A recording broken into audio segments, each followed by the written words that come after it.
Eleição e predestinação, por Christopher Loven. Porque Deus não nos destinou para a ira, mas para alcançarmos a salvação por nosso Senhor Jesus Cristo.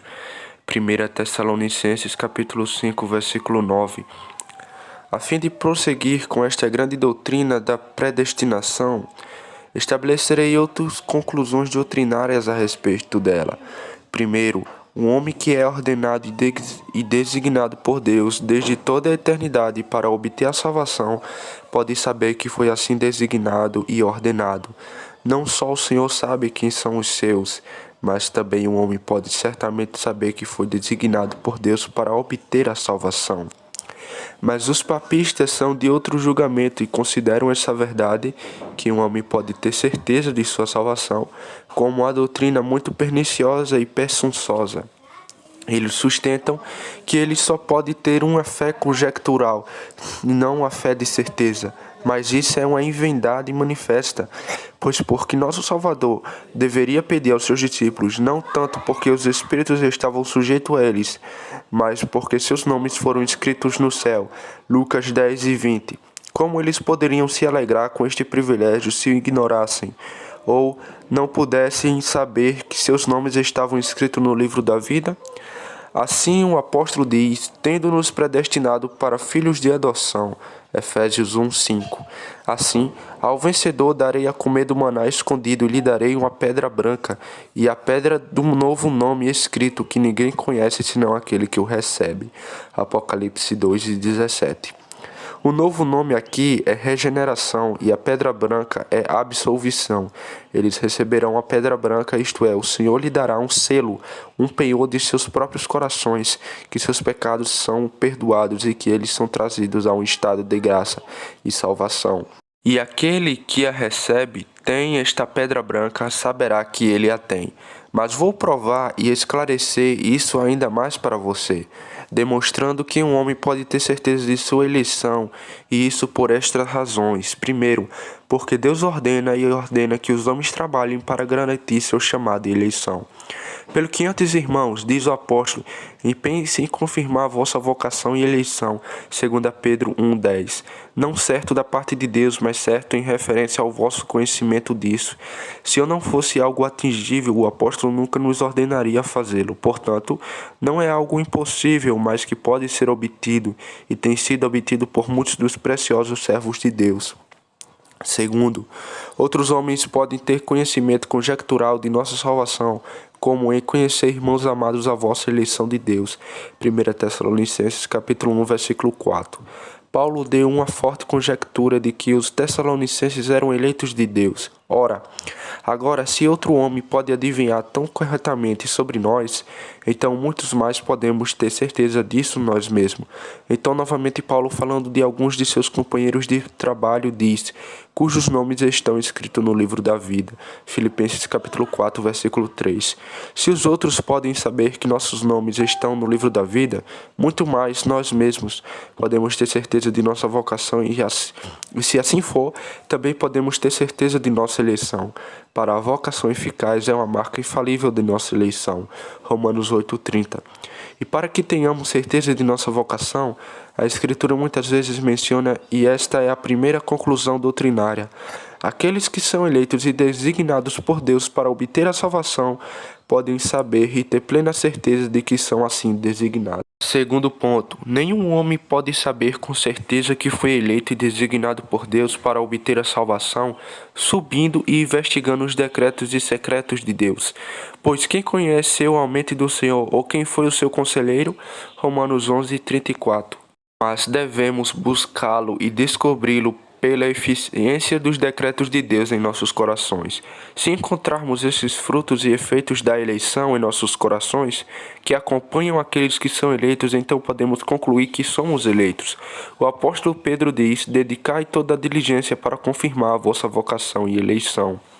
A eleição foi antes da vocação, mas aqui a vocação é colocada antes da eleição, para notar que, embora a eleição seja antes da vocação, o homem não pode provar sua eleição por sua vocação. E, portanto, se você tem ou sente em seu próprio coração sua vocação eficaz, a partir daí você pode, sem dúvida, concluir sua eleição. Para aqueles que predestinou, a esses também chamou. Romanos 8:30. Podemos conhecer nossa eleição como operante e eficaz em nossos corações, para nos conduzir em todos os caminhos da nova obediência. Devemos primeiro provar nossa vocação e depois, por isso, nossa eleição. Se você não tentar sua eleição e provar isso por sua santificação, seus sentimentos de que você é eleito são, na melhor das hipóteses, conjecturas selvagens, persuasões afetuosas, ilusões entusiasmáticas e presunções ousadas de um coração enganado. Terceiro ponto. Embora um homem possa saber e deva saber que ele é eleito e designado por Deus para obter a salvação, ainda assim ele não deve saber, ele não pode saber que foi designado para a ira. Um homem pode garantir sua eleição, mas não pode garantir sua reprovação e condenação. Encontramos alguns homens nas Escrituras que tiveram certeza de sua eleição, mas nenhum que tenha certeza de sua condenação. Um homem que segue em caminhos perversos e pecaminosos pode dizer que não é chamado, mas não pode dizer que não é um eleito. Não, o homem mais perverso do mundo, a menos que ele tenha pecado contra o Espírito Santo, pois, embora ele possa correr por muito tempo em caminhos pecaminosos e perniciosos, Deus pode finalmente chamá-lo de volta para si mesmo. Quarto ponto. Os decretos e designações de Deus concernentes às futuras propriedades e condições dos homens são irrevogáveis e inalteráveis. O fundamento de Deus permanece firme. 2 Timóteo 2:19. Isto é, os decretos e propósitos de Deus que tocam a salvação do homem são imutáveis. Ele tem certeza. Se a lei dos medos e persas era tão absoluta que não podia ser revertida, muito menos os decretos de Deus podem ser revertidos. Nenhum homem que não é eleito pode ser eleito, e nenhum homem que é eleito pode ser condenado. Esta é a vontade do Pai que me enviou, que todos os que ele me deu, eu não perca nenhum. João 6:39. Não há um deles perdido que foi dado a Cristo por decreto de Deus. Romanos 11:22. Deus não rejeitou seu povo que de antemão conheceu. Aqueles a quem Deus primeiro propôs trazer a vida eterna, ele não rejeitou nenhum deles. Mas os papistas e outros se opõem frequentemente a esta doutrina e consideram os decretos de Deus como mutáveis e variados.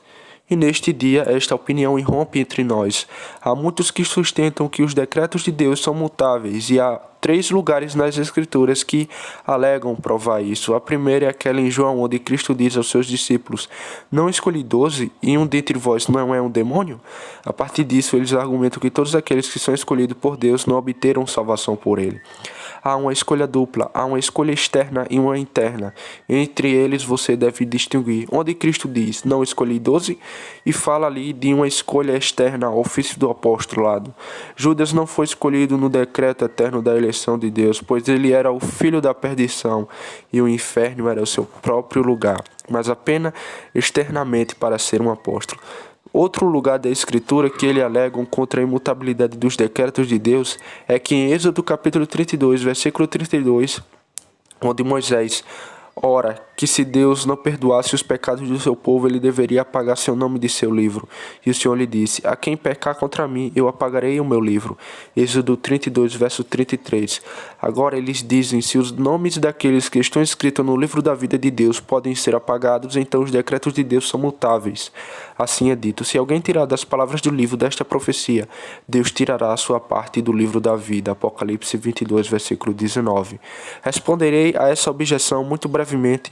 Os teólogos observam que existem vários tipos de livros atribuídos a Deus na Escritura. Há um livro da providência. No teu livro foram escritos todos os meus membros. Salmo 139, versículo 16. Isso é, o livro da providência de Deus. Há um livro do julgamento de Deus. E eu vi os mortos, pequenos e grandes, que estavam diante de Deus, e abriram-se os livros, e os mortos foram julgados pelas coisas que estavam escritas nos livros. Apocalipse 20, versículo 12. Quando Cristo vier a julgamento, haverá um grande livro de contas abertos, onde todas as coisas que são feitas aqui na terra são registradas. Há um livro da vida no qual, quando o nome de qualquer homem é escrito, nunca mais pode ser apagado. Mas o livro da vida mencionado nas Escrituras tem um duplo significado. Às vezes, pelo livro da vida se entende o decreto eterno e o propósito de Deus para aqueles que serão salvos por ele. e neste sentido deve ser tomado em cujos nomes estão no livro da vida, Filipenses 4, versículo 3. E assim regozijai-vos, porque o vosso nome está escrito no livro da vida, Lucas 10, verso 20. E novamente, no Novo Testamento, o livro da vida deve ser tomado para o decreto eterno e o propósito de Deus para aqueles que serão salvos. Há também um livro da vida nas Escrituras que deve ser tomado não para o decreto eterno de Deus, mas para as providências de Deus, e o cuidado especial e a preservação de Deus sobre sua igreja, a preservação de seu povo sobre as asas de sua providência.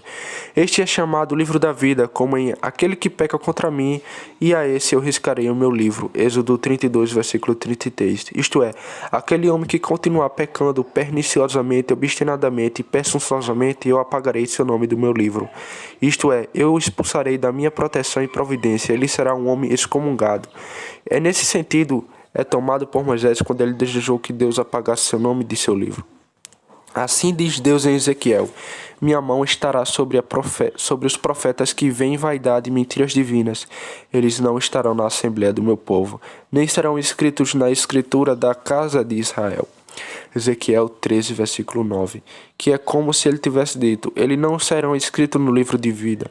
Nesse sentido, isso deve ser excomungado da igreja. Vou confirmar esta doutrina para você ainda mais, demonstrando que os decretos de Deus são imutáveis e irrevogáveis, pois se fosse de outra forma, Deus deve ser um Deus mutável, o que é diretamente contrário ao que a Escritura afirma sobre ele. Ele, a saber, que com ele não há mudança nem sombra de variação. Tiago capítulo 1, versículo 17. Jesus Cristo seria um mentiroso e falsificaria sua palavra se isso não fosse verdade. Pois ele diz: dou às minhas ovelhas a vida eterna, e elas nunca perecerão. Ninguém as arrebatará da minha mão. João 10, 28. Cristo não seria tão bom quanto sua palavra de algum daqueles que lhe são dados por seu Pai se perdesse, ou qualquer um daqueles que são designados para a salvação ficasse aquém dela. Se os decretos de Deus fossem imutáveis, então a corrente de ouro de Paulo em Romanos 8, verso 30 seria quebrada. A quem predestinou também chamou, e a quem chamou a esses também justificou, e a quem justificou a esses também glorificou. Quinto ponto. Os decretos de Deus em referência à salvação são executados apenas para o menor número da humanidade no mundo. Os decretos de Deus que tocam a ordenação de homens para a vida são dirigidos apenas a um remanescente muito pequeno. O mundo dos incrédulos é como um rebanho de cabras muito numeroso, enquanto os eleitos de Deus são apenas como ovelhas espalhadas aqui e ali sobre as montanhas. Os ímpios são como ervas daninhas que crescem por toda parte, mas os piedosos são árvores de justiça plantadas pelo próprio Cristo, plantadas mas com moderação no mundo. O rebanho de Cristo é apenas um rebanho muito pequeno em comparação com o mundo. Há apenas um remanescente de acordo com a eleição da graça. Um remanescente muito pequeno que obterá a salvação, o resto é endurecido. Sexto ponto. Embora os decretos de Deus em referência à salvação dos homens se estendam há muito poucos, ainda assim, isso não é um motivo para termos pensamentos duros de Deus ou para considerar-o cruel e impiedoso. As razões disso foram em parte sugeridas antes. Primeiro, porque Deus não é obrigado a salvar ninguém e, portanto, não é um ato de crueldade ou injustiça que ele salva tão poucos. Segundo, Deus tem soberania sobre todas as suas criaturas. Ele pode fazer com que eles o que quiser, e ninguém pode dizer a ele: que fazes? Terceiro, o que o Senhor teria mostrado mais misericórdia quando salvou apenas um homem no mundo do que teria feito o rigor da justiça se tivesse condenado todos, porque todos pecaram e portanto merecem condenação, e Deus não é obrigado a salvar nenhum dos deles. Quarto, Deus tratou melhor conosco do que com os anjos que pecaram, pois você sabe que todos os anjos no céu que pecaram, aspirando a ser como o Altíssimo, foram todos lançados para baixo e condenados. Nenhum deles sendo salvo, mas todos reservados em cadeias de trevas para o julgamento do grande dia. Mas ainda assim, apesar de toda a humanidade ter pecado e assim está destituída da glória de Deus, nem todos foram condenados, e isso porque Jesus Cristo tomou sobre si não a natureza de anjos, mas de homem, e portanto, embora todos os anjos que pecaram tenham perecido, ainda que todos nós tenhamos pecado, nem todos perecemos, mas há um remanescente resgatado da morte e da condenação e designado para obter a salvação. Embora toda a humanidade tenha pecado e assim tenha ficado destituída da glória de Deus, e ainda assim eles não foram todos condenados. E isso porque Jesus Cristo tomou sobre si não a natureza de anjos, mas de homem. E portanto, embora todos os anjos que pereçam tenham parecido, ainda que todos nós tenhamos pecado, nem todos pecamos e nem perecemos, mas há um remanescente resgatado da salvação. Sétimo ponto: o mundo se sai melhor para aquelas mesmas coisas que estão dentro dos decretos de Deus para obter a salvação. Pois se não fosse assim, o decreto da eleição de Deus para que tal número de homens fossem salvos, o mundo não deveria ter continuado até hoje, não continuará até que o número dos eleitos seja cumprido.